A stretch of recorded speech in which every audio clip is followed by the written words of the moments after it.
오늘부터 우리 이제 아브라함 이야기를 쭉 하려고 하는데, 아브라함 이야기를 들어가기 전에 왜 아브라함을 택하시고, 왜 아브라함에게 또 약속하시고 복 주시겠다, 땅을 주시겠다, 자손을 주시겠다 말씀하셨는가, 이 배경을 좀 미리 함께 나눠보려고 합니다.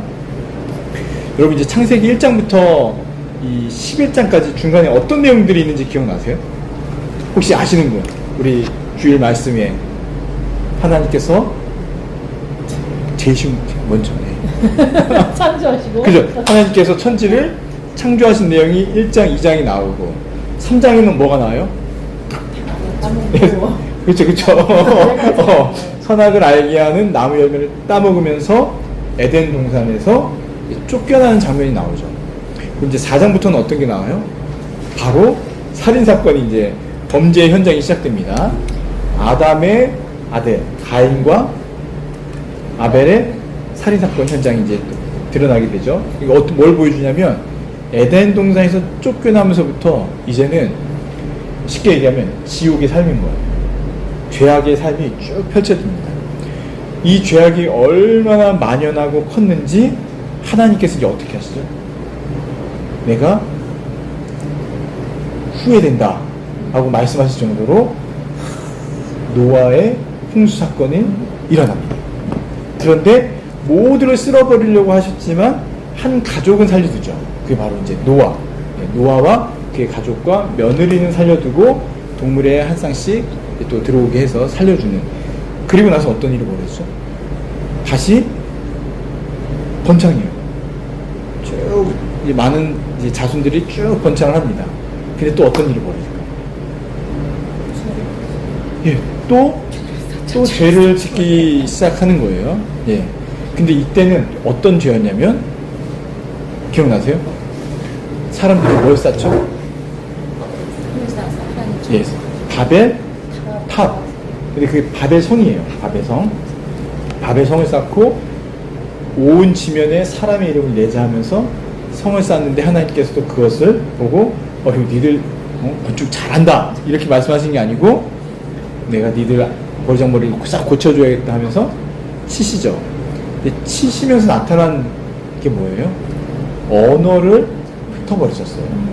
언어를 흩어버리셨어요. 그래서 옛날 영화 10개를 보면 사람들이 막 모여있는데, 이 모여서 한번 치시고 난 후에 사람들이 자기 언어를 통하는 사람들이 이렇게 막 찾아가지고 흩어지는 거예요.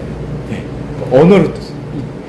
우리가 이때 이 바벨탑 사건이 없었더라면, 그쵸? 지금 굳이 영어, 중국어 이런 거 안 하고 살았어도 됐는데, 이때 외국어가 이제 나타나게 됐습니다. 흩어지고 나서의 그 다음 본문이 하나님께서 아브라함을 부르시는 이 장면이 12장부터 이제 나오게 되는데, 12장 나오기 전에 약간 이제 그 뭐라고 해야지, 에피소드, 뭐죠? 에피타이저처럼, 예고편처럼 11장 후반절에 아브라함이 누구의 자손이고 어떻게 가나안 땅까지 이어지는지를 간략하게 소개하는 내용이 11장 후반절에 나오는 겁니다.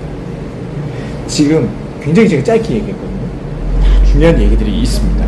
네. 자, 하나하나 좀 말씀드릴게요. 창조는 기억하세요. 창조의 핵심. 우리 이번 주 주일날 함께 말씀을 나눴을 때 하나님께서 복을 주시는 방법이 뭐였냐면, 하나님 나라를 창조하시고 그걸 사람에게 주셨죠. 그리고 사람은 아주 독특한 존재였어요. 하나님의 형상을 갖고 있고, 다른 피조물과는 다르게 하나님과 뭐 할 수 있었어요? 교제할 수 있는 존재였습니다. 그러니까 매우 특별한 존재로 창조해 주셨다. 이게 이제 주일 말씀의 핵심이었죠. 그 나라를 우리에게 주셨다. 이제 타락, 3장에 가면 이제 타락이 나오는데, 이 타락의 핵심은 뭐였냐면, 가장 강교한 뱀이 여자에게 뭐라고 얘기해요? 이거 열매 먹으면 진짜 죽어? 아닐걸? 아니야, 하나님이 이거 먹으면 죽을까 했어. 하나님께 뭐라고 말씀하셨어요? 이거 먹는 날에는 정령 죽는다라고 말씀하셨는데, 죽을까 하노라로 약간 틀어져요, 이야기가.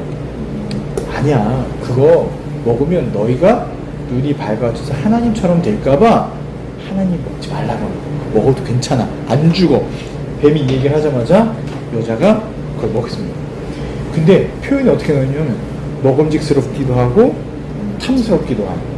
그러니까 딱 봐도 남자는 잘 모르겠어요. 저는 이제 노트북 보면 그런 마음이 들긴 하는데 최신형 노트북을 보면. 근데 여성분들은 이제 그 이런 거 목걸이, 반지, 뭐 보석 이런 거 보면은 너무 이쁘다 이런 마음이 예. 드시는 분도 있고 안 드시는 분도 있고. 예. 근데 각자가 이렇게 이쁘게 여기는 것들이 있을 거예요. 예. 그 선악을 알게 나무가 열매가 그래 보였나 봐요. 근데 주일날 말씀을 생각해 보면 에덴 동산에 있는 몇 개의 과일만 먹어라 이렇게 말씀하셨네요. 어떻게 말씀하셨는지 기억나세요? 인으로 다 먹어. 내가 열매를 매게 했으니까 다 먹어라 이렇게 말씀하셨거든요. 그러니까 이게 제한이 없는 거예요. 근데 단 하나, 생명을 알게 하는 이 나무 열매, 선악을 알게 하는 나무 열매, 이거는 먹지 마라 이렇게 딱 말씀하셨는 거예요. 그래서 안 먹어도 될 수 있는 상황과 환경을 만들어 주셨는데도 불구하고 그걸 먹은 건 하나님을 대적하는 불순종하는 모습이었다 이렇게 평가를 합니다. 그러고 나서 어떻게 하냐면 진짜 눈이 밝아져요. 눈이 밝아져서 자기의 벗은 게 부끄럽고 그리고 하나님 앞에 나아가지 못하고 숨게 되죠. 이게 죄의 모습이잖아요. 죄를 지면 하나님 앞에 못 나가고 숨게 되는 현상, 이게 딱 나타납니다. 그래서 이제 하나님께서 찾으시는데도 불구하고 나갈 수 없는 거예요. 왜? 아담과 하와 둘 다 먹었기 때문에 이제 자기의 부끄러움을 보게 된 거예요. 자기의 부끄러움. 하나님께서 부르시죠. 네. 다 알고 있는데도 어디 있냐 나갈 수가 없습니다. 무화과 나무 가리고 이제 나왔는데 그때 뱀과 여자와 남자에게 저주를 내리십니다. 벌을 내리세요. 또 저주를 받은 피조물이 있어요. 뭔지 아세요 혹시? 네, 딱 이 피조 세계도 인간의 죄로 말미암아 저주를 받게 됩니다. 근데 만약에 인간이 죄를 짓지 않았으면 이 세상은 지금보다 훨씬 더 아름다운 세상이 됐겠죠. 예. 가보신 곳 중에 제일 아름다운 곳이 어디였어요? 마곡 생태공원 이런 거 얘기하지 마시고 혹시 어디 제일 너무 아름답습니다. 기억나는 곳 있어요?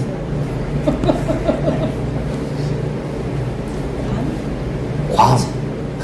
그거 보고 저희 제주도 주상절 그거 보고 너무 신기해가지고. 그쵸. 그런 거. 괌 뭐 특히 뭐 기억나는 게 있어요? 물속이 다 보이더라고요. 물 색깔이 아주. 무슨 색깔?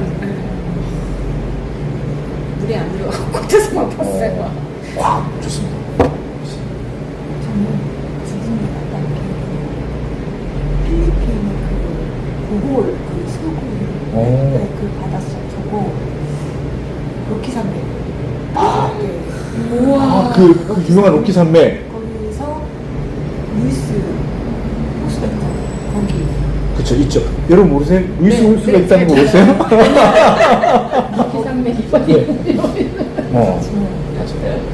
만약에 아담과 하와가 죄를 짓지 않았으면 거의 아바타급보다 훨씬 좋은 멋있는 그런 세상이 펼쳐지지 않았을까. 온 세상이 저주를 받는 거예요. 왜냐하면 사람의 죄 때문에. 반대로요. 나중에 이제 예수님께서 이 땅에 오시면 회복되잖아요. 그러니까 인간의 모든 게 회복되어지면 이 세상 만물도 어떻게 될까요? 다시 회복되어질 것을 기대하는 거예요. 그때 가면 로키 산맥 그거는 뭐 아무것도 아니었으면 이렇게 말씀하실 거예요. 네. 저도 가본 곳이 많이 없어가지고 한번 물어볼까요? 기억이 나는 거. 네. 간지 하고. 저거 오래된 얘기가 근데 이제 일 하시지 않아서 기억에서 더 좋습니다. 괜히 물어봤네요. 네. 그렇게 저주를 받지만 창세기 3장에서 제일 중요한 게 3장 15절 여자의 후손이 뱀의 머리를 상하게 할 것이다. 이거를 원시복음이라고 해요. 왜냐면 그 원시 뭐 이렇게 막 드러나지 않아요. 그런데 그게 복음의 씨앗인 것이야. 여자의 후손은 누구를 얘기할까요?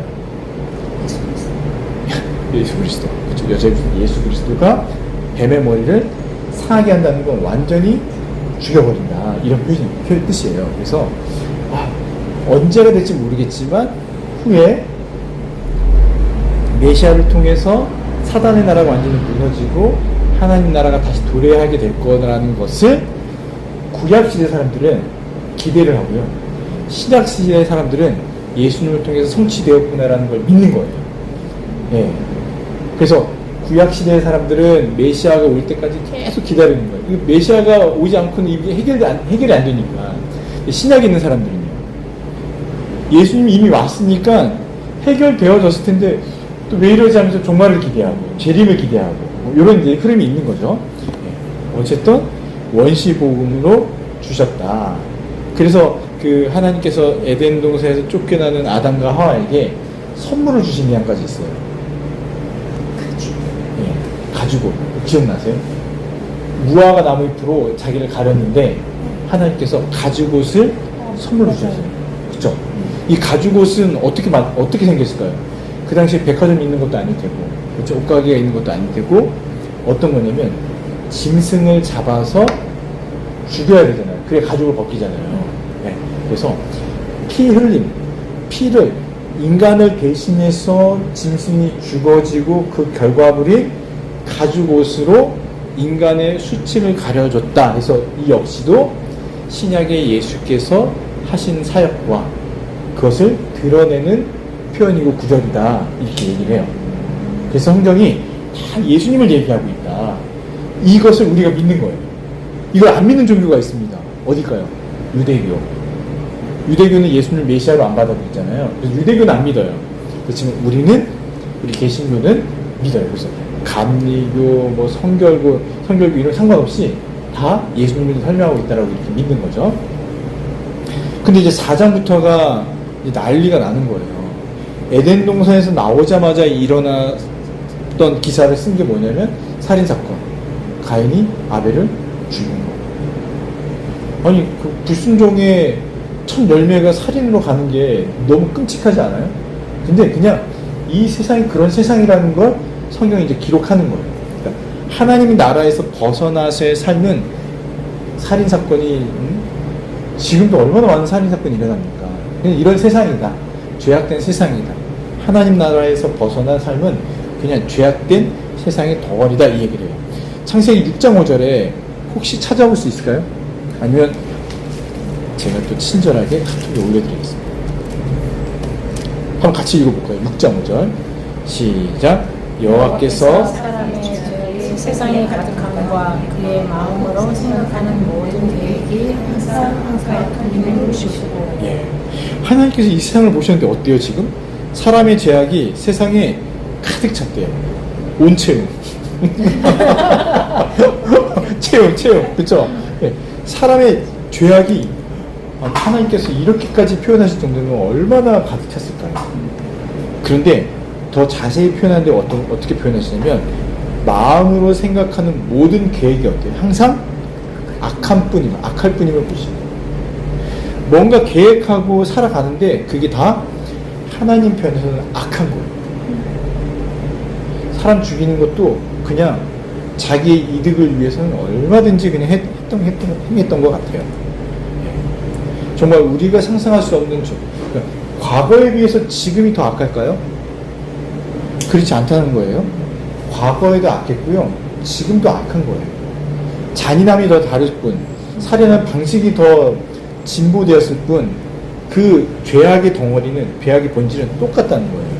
그래서 제가 이제 청소년 전공을 했잖아요. 학교에서 배울 때 어떤 걸 배우냐면, 이제 교수님이 물어봐요. 흡연 나빠요, 안 나빠요? 청소년 흡연. 어떻습니까? 청소년 흡연. 나쁘죠. 당연히 나쁘죠. 근데 그 교수님 뭐라고 말씀하시냐면, 통계학적으로 봤을 때, 정말 어른들이 얘기하는 것처럼, 흡연하는 청소년들은 인생을 실패하냐는 거예요.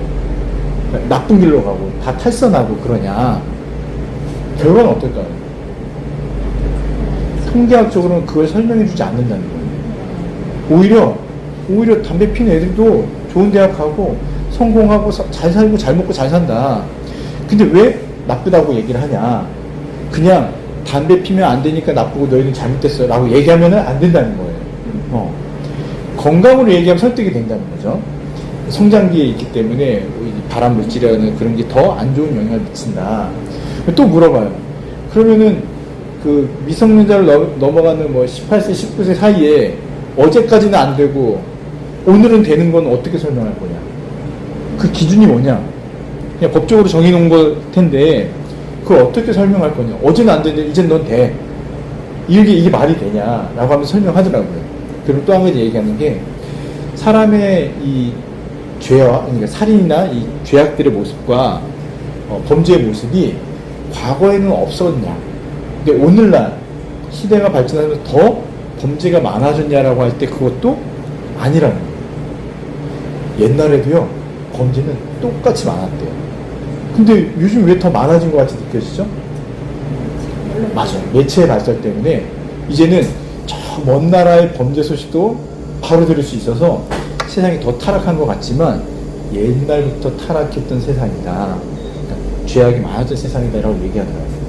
똑같이 말씀하시는 분은 지금 세상에 죄악이 가득함과 그의 마음으로 생각하는 모든 계획이 항상 악할 뿐임을 보시고 한탄하시는 거죠.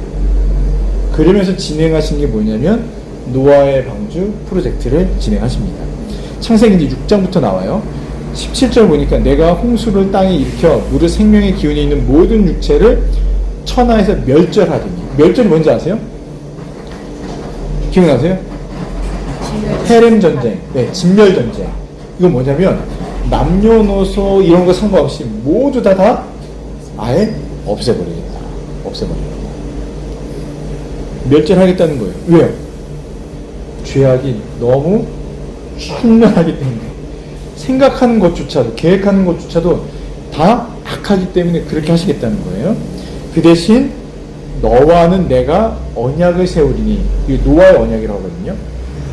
너와 내 아들과 내 아내와 며느리들과 함께 방주로 들어가라 하면서 실제 노아의 홍수를 일으키시죠. 근데 여러분 그 요즘에 지난주인가요? 부산에 하루 동안에 뭐 100 몇십 미리가 내려와가지고 물이 잠기잖아요. 예를 들어서 100 몇십 미리가 아니라 진짜 위에서 쏟아지고 아래에서 물이 터지면 일주일만 있어도 어떻게 될까요? 지금 하수 처리 시설이 잘 만들어졌는데도 이 난리인데 당시에는 어땠을까요? 정말 온 지면이 물에 잠기는 일이 벌어진 거예요. 살아남은 존재가 없겠죠. 사람은 다 죽었어요. 그리고 나서 이제 노아로부터 자손으로 다시 시작하는데 하나님께서 9장에 어떻게 말씀하시냐면 노아에게 내가 너와 언약을 세우리니. 그러니까 언약은 뭐라고 그랬죠? 약속이죠. 약속. 그 약속이 뭐냐면 다시는 땅을 멸할 홍수를 일으키지 않겠다. 근데 목사님 지난주 군산에 물난리 나고 지난 여름에 물난리 나는데 그 정도가 아닙니다. 여기서 말하는 홍수는 온 세상에 물이 잠기는 거예요. 온 세상에. 완전히 쓰러지는 거죠. 그런데 언약을 세웠잖아요. 그 증거로 뭘 주시냐면 무지개. 무지개를 주시는 거예요. 근데 재미난 표현이 있어요. 9장 15절에 보니까요. 내가 나와 너희와 및 육체를 가진 모든 생물 사이에 내 언약을 기억하리니 다시는 물이 육체를 멸하는 홍수가 되지 아니할지라. 그러면서 16절에 무지개가 구름 사이에 있으리니 내가 그 무지개를 보고 나 하나님과 모든 육체가 가진 땅의 모든 생물 사이에 영원한 언약을 기억하리라. 하나님께서 무지개를 보고 내가 언약을 세웠지 라고 기억하시겠다는 거예요. 이런 표현은 다 인간의 표현입니다. 하나님께서 하나님은 약간 깜빡깜빡 하시는구나 이렇게 생각하시면 안 돼요. 우리에게 설명해 주기 위해서 이렇게 쓰신 거예요. 무지개를 보고 내가 다시는 물로 멸하지 않을 것을 기억하겠다 언약을 맺으신 거예요. 하나님께서 약속하신 거니까 반드시 어떻게 돼요? 지키시는 거죠. 지키시는 거예요. 그런데 잘 한번 생각해 보세요. 바벨탑은 왜 쌓았을까요? 인간들이. 이제 11장으로 넘어간 거예요. 이 언약을 다시 노아와 체결하고 나서 노아의 자손들이 막 늘어나요. 셈, 함, 야벳. 네. 셈족이 이제 예수님 계보로 쭉 아브라함부터 시작해가지고 이렇게 흘러가거든요. 누가 저주를 받죠? 함이 저주를 받죠. 네. 그 아버지의 하체를 보고 이렇게 놀렸다가, 그래서 뭐 흔히들 얘기하기는 이제 아프리카 이 계열이 함 족속일 거다 이렇게 얘기를 해요. 야벳. 근데 언약의 자손은 이제 셈 족속으로 이렇게 나옵니다. 그렇게 이 세 아들을 통해서 많은 또 민족이 형성이 돼요. 근데 11장에 갑자기 바벨탑 사건이 나와요. 다시 어디로 돌아가냐면 6장으로 돌아가야 돼요. 6장 5절. 뭐였죠? 생각하는 것이나 계획하는 것이 다 악한 거예요. 노아를 통해서 새롭게 재창조를 하셨는데도 불구하고 이 악함이 끊어지지 않는 거예요. 이럴 때 우리는 인간에게는 이제 더 이상의 소망이 없다라는 것을 확인할 수 있게 되는 겁니다. 창세기 이제 11장 4절에 또 말하되 자 성읍과 탑을 건설하여 그 탑 꼭대기를 어디로 닿게 하냐면 하늘에 닿게 하여 누구의 이름을 내요? 우리의 이름을 내고 온 지면에 흩어짐을 면하자 하였더니 이렇게 나와 있어요. 이게 어떤 의미예요? 탑을 건설하자. 이거는 뭐냐면 탑을 왜 쌓냐면요. 물심판 있잖아요. 신이 우리에게 물심판을 다시 할 때 물에 잠기지 않을 만큼 높이 탑을 쌓아서 하늘에 닿게 하잖아요. 그러면 신이 아무리 또 우리를 심판할지라도 그 심판에서 우리가 죽지 않을 거예요. 우리 살아남을 거예요. 그 얘기를 하는 거예요. 이게 어떤 의미죠? 만약에 자식들이 야 우리가 이렇게 잘못하면 엄마 아빠 혼낼 거거든. 집안에 있는 모든 매를 다 버리자. 그리고 혼내면은 매를 딱 잡고 우리 다 껐어요. 혼내지 마세요. 얘기하죠. 속이 어떻습니까? 뒤집어지겠죠. 혹시 그렇게 잘하시면 계세요? 예. 부모 입장에서 속이 뒤집어질 거예요. 근데 지금 하나님 앞에 어떻게 하죠? 하나님 심판, 신이 내리는 심판 우리가 이겨낼 수 있어. 그 얘기를 하는 거예요. 하나님께서 기가 차시겠죠. 6장 5절 다시 생각합니다. 죄악이 세상에 충만 가득하고 그들의 생각이나 계획이 진짜 악함을 보시고 또 한탄하시는 거예요. 네. 그래서 어떻게 하시냐? 그들의 언어를 혼잡하게 하시면서 그들을 온 땅에 흩어버리십니다. 이게 인간은 그 교만으로 자기를 구원할 수가 없는 존재라는 것을 여실히 보여주고 또 구속은 하나님으로부터만 나온다는 것을 보여주는 거예요. 하나님은 약속을 지키시죠. 다시는 물심판으로 세상을 치시지 않아요. 아무리 악한 인간일지라도 무지개를 보고 홍수로 멸하지 않으세요. 대신 어떻게 하셨어요? 언어를 흩음으로써 하나 되지 못하게 하시는 거예요. 근데 여러분 신약에 와서 예수 그리스도 안에서 우리가 누리는 건 뭐예요? 흩어짐이 아니고요. 하나가 되는 거예요. 그리스도 안에서.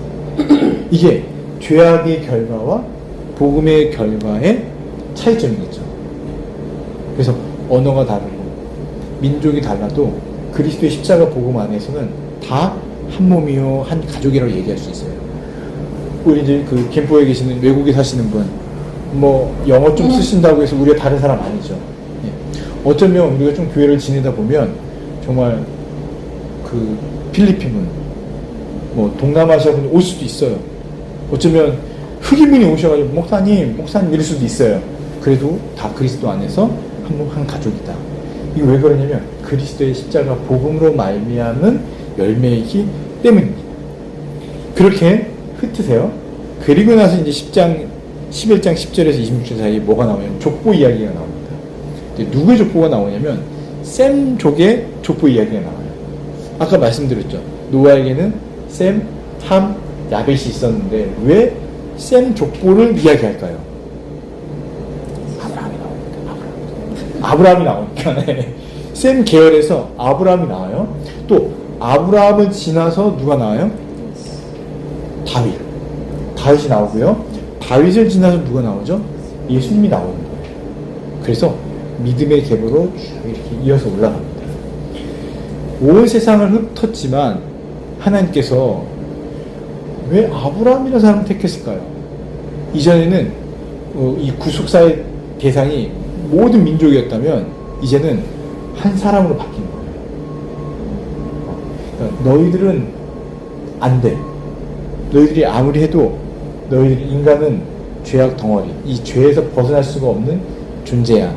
그러면서 아브라함에게 복을 주시고 언약을 체결하시는 거예요.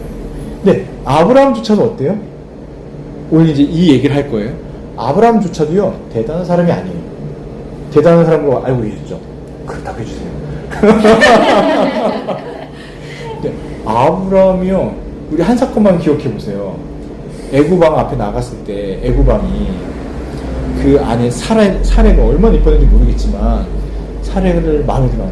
뭐라고 해요? 유일하고 속이고 바치잖아요. 그 바친 것 때문에 부자가 돼요. 이 여성분들의 입장에서, 여성 동지 입장에서 어떻습니까? 혹시 기대하시는 거 아니죠? 와, 나 왕비가 될 수 있다. 기대하시면 안 돼요. 예. 말이 안 되는 사람인 거예요. 하나님 말씀도 순종하지 않는 것이 굉장히 많이 나와요. 그런데 하나님께서 소위 빚어가시는 거예요. 빚어가시는 거예요. 그러면서 믿음의 조상 아브라함이라는 표현을 나중에 이제 갖게 되는 겁니다. 그러니까 아브라함도요, 만만치 않은 사람이었어요. 이게 뭘 보여주시는 거냐면, 내가 이제 전체 대상이 아니라 인간은 소망이 있고 가망이 없어. 내가 아브라함을 택해서 이 사람으로 말미암아 큰 민족을 이루고 복을 주고 하나님 나라를 허락하는 것처럼 나중에 신약에 가서는 예수 그리스도라는 한 사람을 택해서 이 사람으로 말미암아서 모든 나의 백성들을 다시 불러 드릴 거야 라는 것을 뭐라고 해요? 모형, 예표로 보여주는 장면들이 아브라함을 택했는 이 장면으로 나타나는 겁니다. 이런 관점으로 성경을 보시면은, 그러니까 아브라함 한 사람을 택해서 그 사람이 되게 모범적이니까 우리도 아브라함처럼 살아야지가 아니고, 아브라함을 택하신 이유가 구속사적으로 이런 이유들이 있구나라는 걸 바라보면서 항상 예수 그리스도를 바라볼 수 있게 되는 겁니다. 오늘 이제 이 얘기를 하려고 해요. 근데 이제 오늘 본문 27절부터 32절, 우리 27절 말씀 다시 한번 읽어볼까요? 시작. 대라의 족속이 이랑이라. 대라는 아브라함과 나홀과 하란을 낳고 하란은 롯을 낳았으며. 네, 데라의 족보에 대해서 쭉 이야기를 하죠. 데라가 세 아들을 낳았어요. 누구죠? 아브라함, 나홀, 하란. 하란은 많이 들어봤죠. 바단 하란을 떠나 뭐 이런 표현도 있고. 하란은요, 누구를 낳냐면 롯을 낳아요. 근데 하란이 일찍 죽습니다. 네, 갈대아인의 우르는, 갈대아는요, 이 바벨로니아를 얘기해요. 바벨론, 이거 아시죠? 네. 그리고 나서 또 한 가지 나오는데 아브라함의 아내에 대해서 기록을 해요. 여러분, 성경에서 여자의 이름에 대해서 그렇게 많이 기록하지 않아요. 족보를 얘기할 때도요, 여자의 이름을 많이 쓰지 않아요. 근데 갑자기 왜 사례가 나왔을까요? 중요하니까 중요한 인물이니까 사례를 기록했겠죠. 네. 근데 30절 한번 보세요. 같이 한번 읽어보겠습니다. 시작. 사례는 임신하지 못함으로 자식이 없었더라. 아니, 굳이 이 이야기를 쓰지 않아도 되는데 창세기에서는 왜 이 표현을 달아놨을까요? 제가 아까 올려드린 거 보면 가장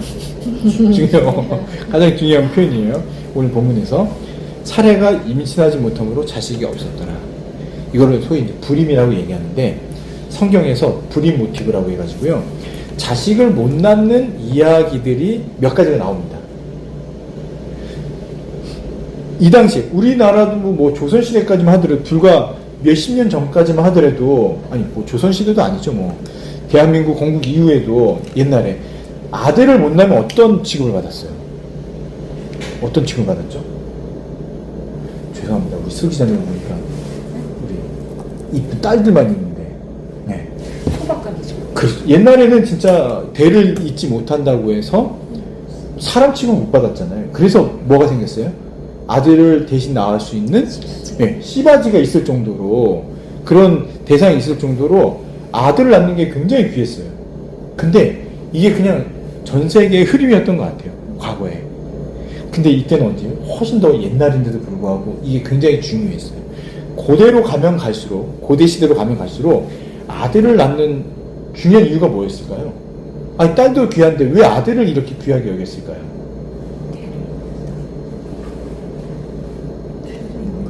대를 잇는 거. 맞아요. 대를 잇는 게 또 있고, 또 뭐가 있을까요? 아, 전쟁. 전쟁. 예. 그러니까 이 자기 가문과 민족을 지키기 위해서는 싸워야 되는 사람들이 필요한데, 싸울 사람들이 남자들이잖아요. 그러니까 남자를 낳아서 자기 가족들, 가문을 지키고 나라를 지키고 민족을 지키는 게 너무 중요했던 거예요. 그래서 싸울 수 있는 대상, 이 남자를 낳는 게 너무 중요한데, 지금 사례는요, 여자를 낳았다 이게 아니고요, 아예 생산하지 못하는 상태인 거예요. 그래서 성경에서는요, 이런 존재를 이제 아예 죽은 존재라고 말을 합니다.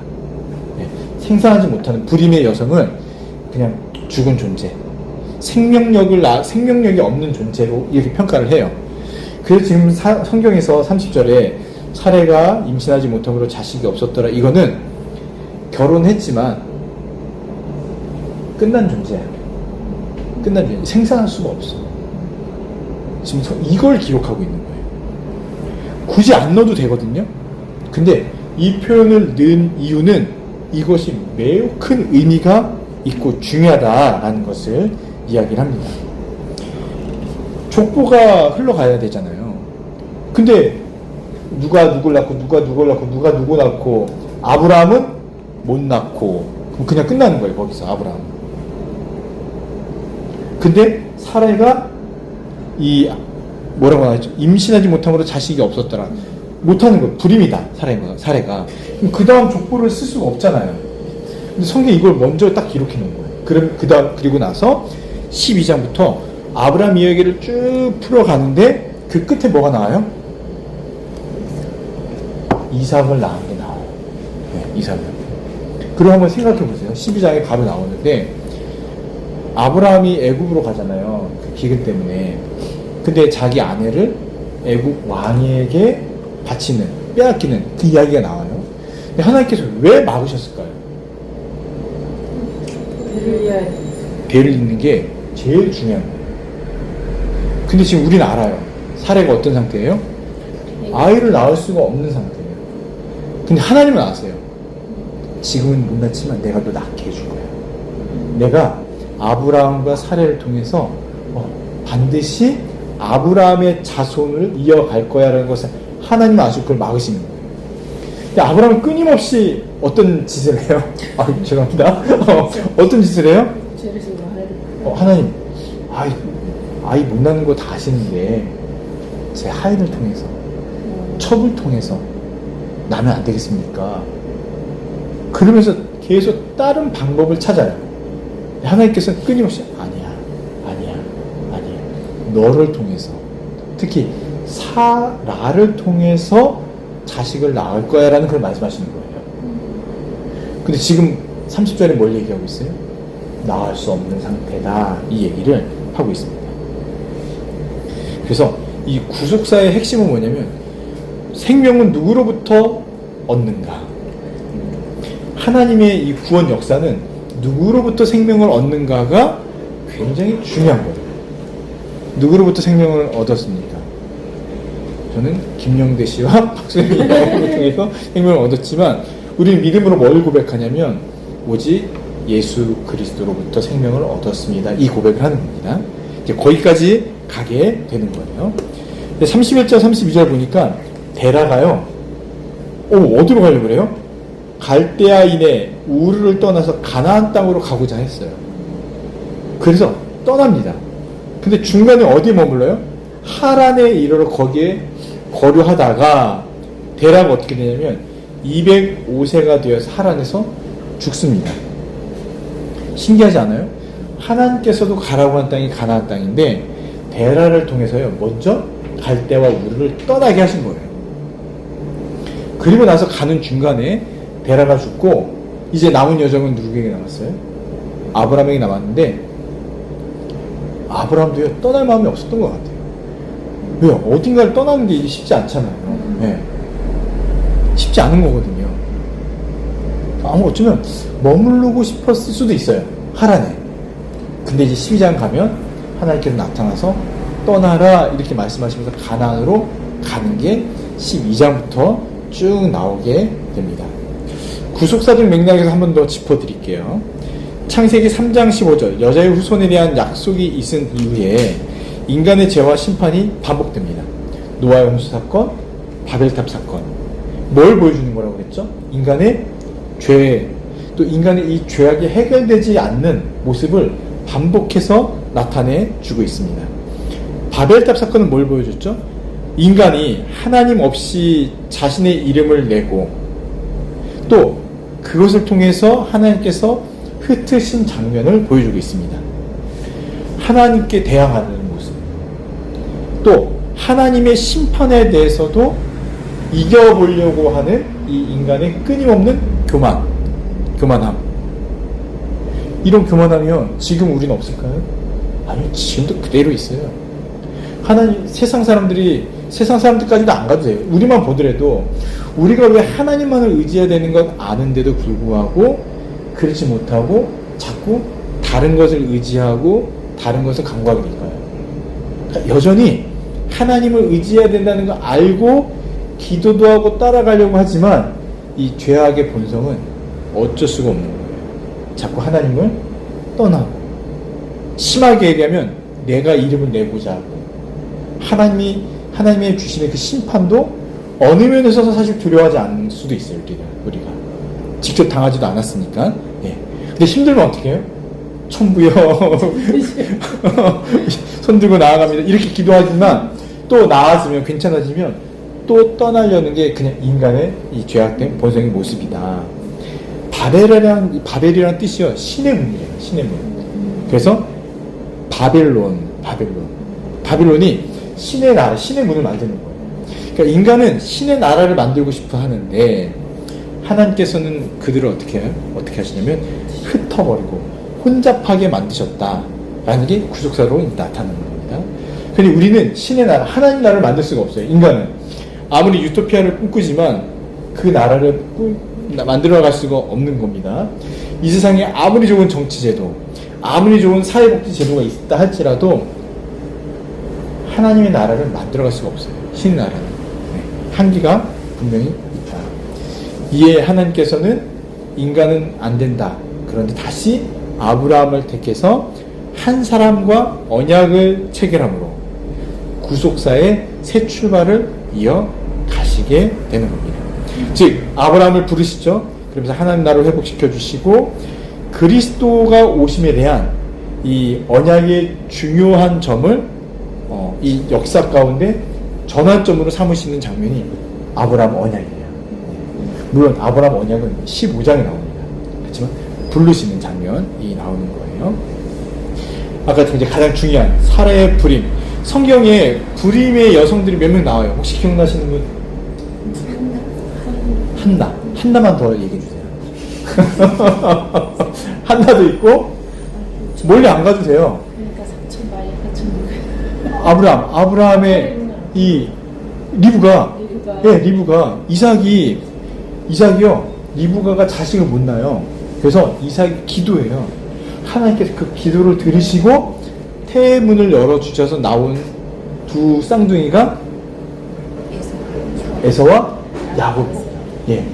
이게 아버지도 불임, 자기도 불임, 이 불임의 모티브가 계속 이어가는 거예요. 언제 누가 태를 열어주세요? 하나님께서 열어주신다라는 것을 보여주고 있는 겁니다. 또 있어요. 라헬도 자식을 못 낳아서 계속 눈물로 기도하잖아요. 그리고 나서 낳은 아들이 누구죠? 요셉. 누구죠? 네, 자신 있게 대답하시면 요셉. 근데 요셉은 어떤 존재로 나중에 큽니까? 미움을 잔뜩 받는 존재를 크죠. 그치만 이후에 애굽에 가서 어떻게 해요? 자신의 가족을 다 구원하는 존재로 그 역할을 하게 돼요. 그래서 요셉을 보면서 우리는 또 누굴 봐요? 예수 그리스도를 보는 거예요. 네. 근데 하나님 제 자식이 누가 요셉처럼 애굽의 총리가 되게 해주세요. 이런 기도 함부로 하시면 안 돼요. 이제 왕따도 당하고 노예 생활도 좀 하고 감옥에도 갇히고 뭐 이런 여정을 거쳐야 되는 겁니다. 예. 이런 모티브가 그림 모티브가 계속 나와요. 한나는 또 어떻습니까? 자식을 못 낳아가지고 정말 제 술 취한 여자라는 소리까지 들을 정도로 눈물 콧물 범벅이 기도하다가 하나님께서 그 기도에 응답해 주셔서 이스라엘의 영적인 지도자 이 사무엘을 통해서 누가 세워져요? 다윗은 어떤 존재냐면 하나님의 대리 통치자로서 하나님 나라를 이끌어가는 모습을 보여줍니다. 사무엘이 이걸 잊도록 하는 거예요. 그래서 불임 모티브를 통해서 나온 이 자녀들은요 다 하나님의 큰 쓰임을 받는 존재로, 그러니까 구속사에서 아주 중요한 포인트의 역할을 하는 존재로 자라게 됩니다. 신약에도 있어요. 누굴까요? 엘리사벳. 누구를 낳죠? 세례 요한을 낳습니다. 세례 요한은 어떤 일을 했을까요? 예수님이 오시기 전에, 예수님이 오셨을 때 그가 가는 길에 미리 길을 닦아놓는 그 역할. 나는 별거 아니다. 내 뒤에 오시는 분이 진짜 메시아다라고 하면서 주님 오셨음을 마치 나팔로 불듯이 알려줬던 사람이에요. 뭐가 있냐면은 이 구속의 역사를 이끌어 가시는 분은 인간이 아니라는 거예요. 아까 불임은 뭐라고요? 죽은 존재인데 그 태문을 여시고 자녀를 주시고 성경의 역사, 이 구속의 역사를 이끌어 가시는 분이 누구냐? 하나님이시다. 우리의 구원은 누구로부터 나오는 거죠? 하나님으로부터. 우리도 사실 죽은 존재잖아요. 근데 우리도 죽은 존재인데 우리의 생명은 어디로부터 나온 걸까요? 숨쉬고 살아있지만 죽은 것 같은 이 존재들에게 어떻게 생명을 얻게 되었을까요? 바로 하나님으로부터. 삼위 하나님. 또 더 정확히 얘기하면 예수 그리스도의 십자가 구속의 은혜로 말미암아 생명을 얻어 살아가게 된 겁니다. 이것을 이제 문학적, 구속사적 이제 것을 보면은 아브라함의 큰 민족을 주시겠다고 약속하시죠. 그러니까 사라는 불임인데 이때까지는 사례죠. 사례는 불임 상태인데 큰 민족을 주시겠다고 하는 것은 맞지가 않는 거예요. 아브라함은 이해를 못해요. 사라도 이해를 못해요. 나중에 어떻게 해요? 둘이 웃다가 혼나잖아요. 웃다가 지금 나이가 몇 살인데 애를 주신다고요? 괜찮습니다. 그러다 혼나는 거예요. 그러니까 어떤 거냐면 인간의 상상과 노력과 발달로는 도저히 할 수 없는 이 일을 하나님께서 행하시는 게 구속의 역사다라는 겁니다. 구속의 역사다. 그리고 이걸 약속하시는 거예요. 내가 너에게 큰 민족을 주겠다. 그러니까 전적으로 하나님의 은혜요, 하나님의 능력 가운데 이 이야기를 펼쳐가겠다.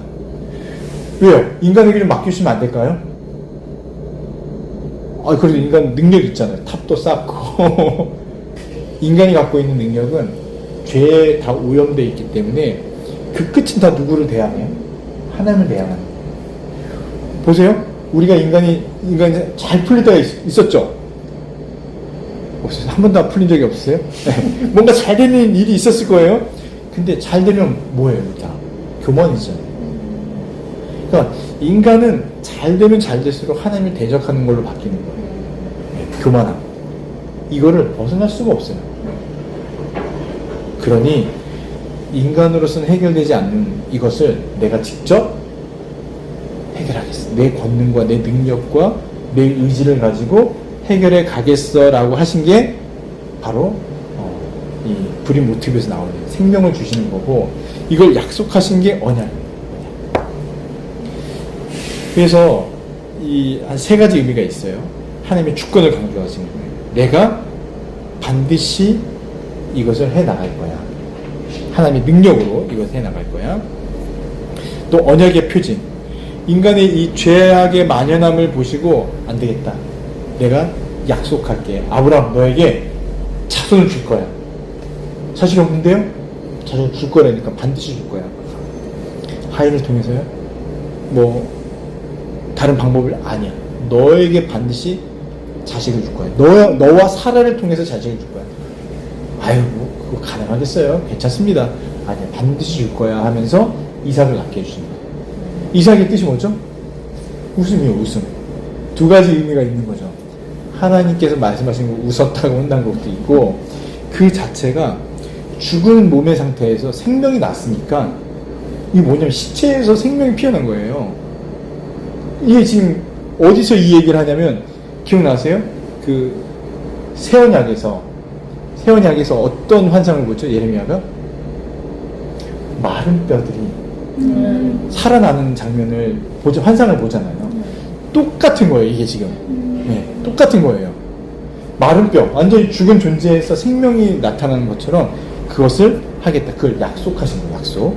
세 번째, 이게 바로 복음이다 라는 거예요. 우리가 그렇게 살아날 것을 미리 보여주고 있는 겁니다. 다 그리스도를 보여주고 있는 거고요. 그래서 하나님께서는 인간의 실패에도 불구하고 하나님은 구속의 역사를 계속 이어가실 것을 보여줍니다. 보세요. 아담이 타락했죠. 모든 인간이 타락했지만 노아를 통해서 또 새로운 세상을 펼쳐가시고 그 새로운 세상 또 타락하니까 다 흩으세요. 근데 내가 다시는 물로 심판하지 않겠다 약속하셨기 때문에 그 약속을 지키면서도 인간을 다 흩어버리십니다. 그리고 누굴 택하세요? 아브라함을 택하시는 거예요. 그리고 나서 그 역사를 쭉 이어가시죠. 누가 전능자일까요? 우리는 이 이야기를 들으면서 하나님밖에 안 계십니다. 하나님께서만이 전능자이시다라는 것을 고백할 수 있죠. 또 이 아브라함의 언약, 아브라함을 통해서는요. 나중에 우리는 뭘 봐야 되냐면 그리스도 안에서 성취된 언약을 항상 봐야 돼요. 그러니까 그리스도를 봐야 됩니다. 아브라함을 통해서. 그래서 주도권, 이 세상을 이끌어가시는 주도권이 사람에게 있냐 아니면 하나님에게 있냐. 누구에게 있어요? 하나님에게 있는 거예요. 하나님께서 세상을 흐트러 버리셨어요. 근데 아브라함을 택해서 다시 붙드시고 이끌어 가시는 거예요. 그래서 주도권은 하나님에게 있다. 우리 믿음으로 이걸 고백하는 거죠. 하나님에게 있다. 땅의 모든 족속이 너로 말미암아 복을 얻을 것이다. 이게 창세기 10장 3절 말씀이거든요. 누가 선포하고 계세요? 하나님께서 복을 주시는 거예요.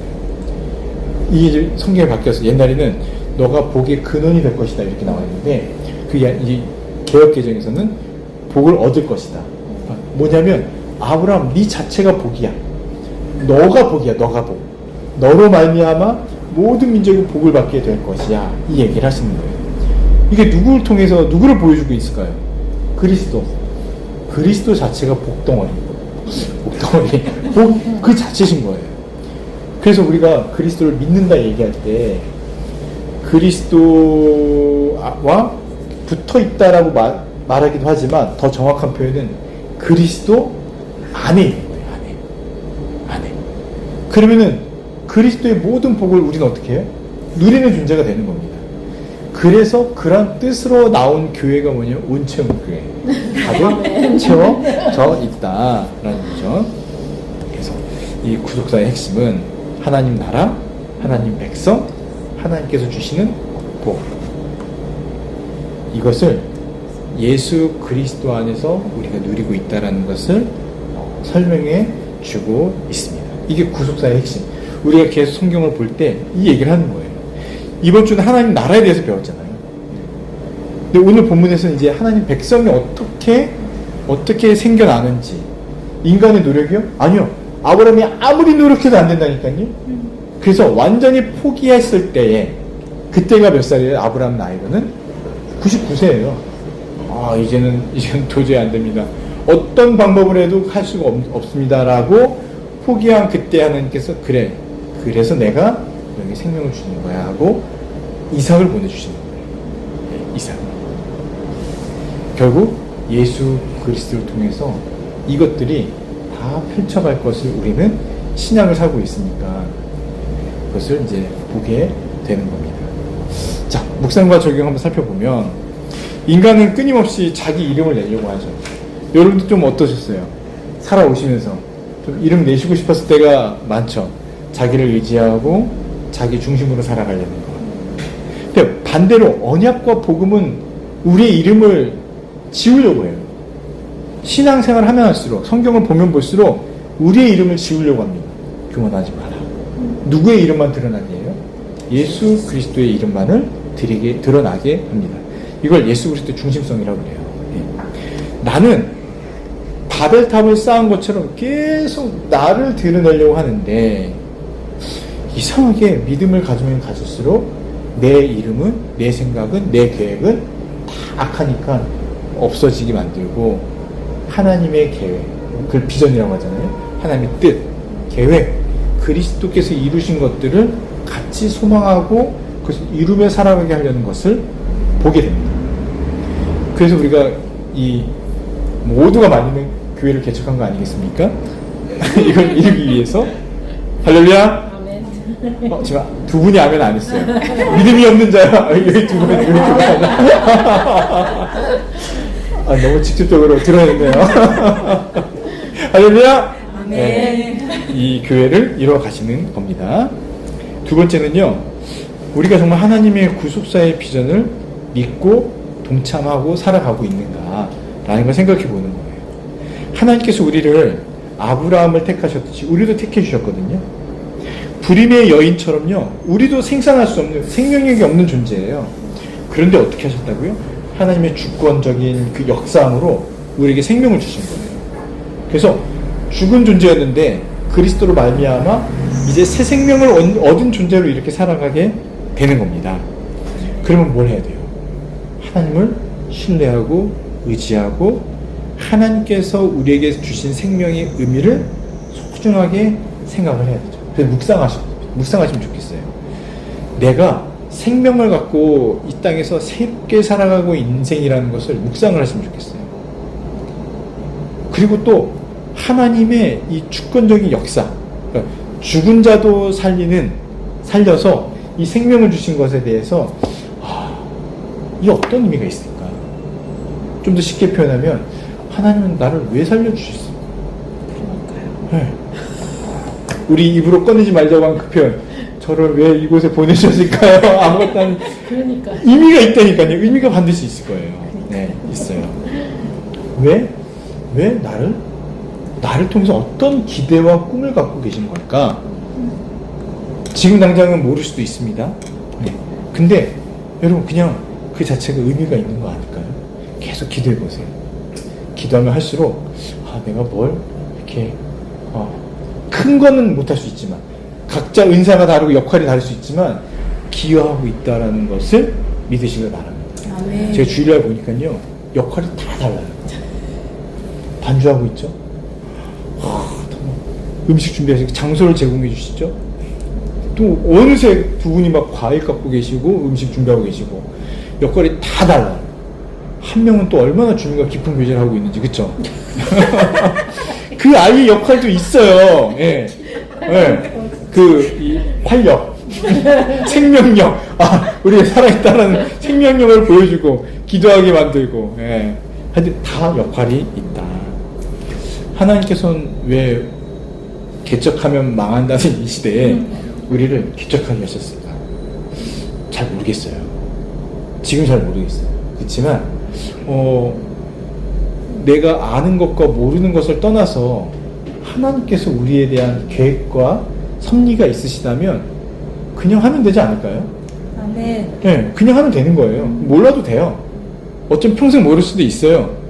근데 주님은 너무 AI보다 더 훌륭하신 분이잖아요. 크시고 능력이 있으신 분이라서 우리가 생각할 수 없는 영역에서 이미 벌써 그 일들을 펼쳐 가실 거라는 믿음이 있습니다. 아멘. 그래서 그냥 하면 돼요. 그냥 하면 돼요. 그냥 하면 돼요.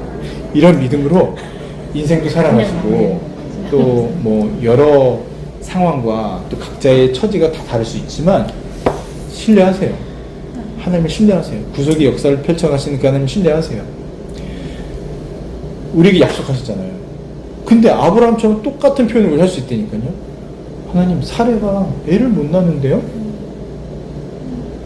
지금 하나님 저한테 왜 그러세요? 뭐 쉽게 애들이 표현하듯이 하나님 지금 장난하시는 거예요? 이런 마음 가질 수 있다니까요. 저 아무것도 없는데 왜 저에게 이런 인생, 이런 삶, 또 이런 믿음 주시고 이런 교회를 허락하셨나요? 물어볼 수 있다니까요. 그런데 이해는 돼요. 그런 거 물어볼 수 있는 건 이해가 돼요. 그치만 믿으시라는 거예요. 뭘요? 구속의 역사를 펼쳐가시는 하나님의 그 능력과 섭리와 오묘함을 믿고 기대하시라는 거예요. 이게 우리에게는 믿음이요, 기도 제목이요, 필요한 거라는 거예요. 십자가의 구원, 구속, 이 은혜가 우리에게 차기를, 체험이 있기를, 온 체험이 있기를, 온갖 채워지기를 정말 믿음으로 소망합니다. 그 하나님께서 우리를 가만히 내버려 두시겠어요? 다시 한번 그 탕자 또 기억하라고 말씀드리는 탕자, 독수리 날개 기억나세요? 이 당나귀 아니에요? 당나귀 아닙니다. 독수리 날개로 인도하시고 보호하시고 이끄시는 것, 네. 그것을 기대하셨으면 좋겠어요. 매주 기대하시고 소망하십시오. 어떻게 우리를 보듬으실지 모르겠지만 확신하는 것은요, 그 악한 사탄이나 적이 몰려올지라도 그때가 되면 진짜 이렇게 너무 하나님이 티를 내실 것 같아요. 우리를 보호하신다는 것이. 네. 지금은요, 우리가 너무 평안히 있으니까 모를 수 있어요. 근데도 기억하시라는 거예요. 하나님께서 우리를 늘 돌봐 주신다. 반복해서 말씀드리지만 하나님의 크신 권능, 그분의 섭리와 또 인도하심과 돌보심, 불가능한 일을 가능케 하시고 불임의 인생에서 생명을 주시는 그 하나님을 믿고 신뢰하며 살아가는 게 오늘 말씀의 포인트, 네, 중요한 핵심입니다. 이것을 놓고 우리 함께 기도하도록 하겠습니다. 우리 잠시 기도할게요. 오늘 말씀을 생각하시면서 들으시면서 이렇게 생겼던 마음들 또 은혜들을 놓고 우리 잠시 기도하겠습니다. 기억하세요. 불임의 인생에 하나님께서 어떻게 반응하셨는지, 또 생각하고 계획하고 행동하는 그 모든 것이 악한 인간들에게 하나님 벌을 내리시지만 또 한편에서는 아브라함을 택함으로써 구속사를 이어가시는 것. 우리는 어떤 존재일까요? 바벨탑을 쌓는 존재일까요? 아니면 아브라함의 자손으로서 하나님을 신뢰하고 믿으며 나가는 존재인가요? 우리 안에 바벨탑같이 계속 뭔가 하나님을 불신하고 또 다른 것, 하나님 외에 다른 것을 의지하려는 마음이 생길지라도 고백하시기 바랍니다. 하나님, 아브라함의 자손답게 하나님만을 신뢰할 수 있도록 도와주시옵소서. 하나님을 통해서 펼쳐가실 그 일들, 그것들을 기대하게 도와주시옵소서. 우리 다 같이 함께 기도하겠습니다.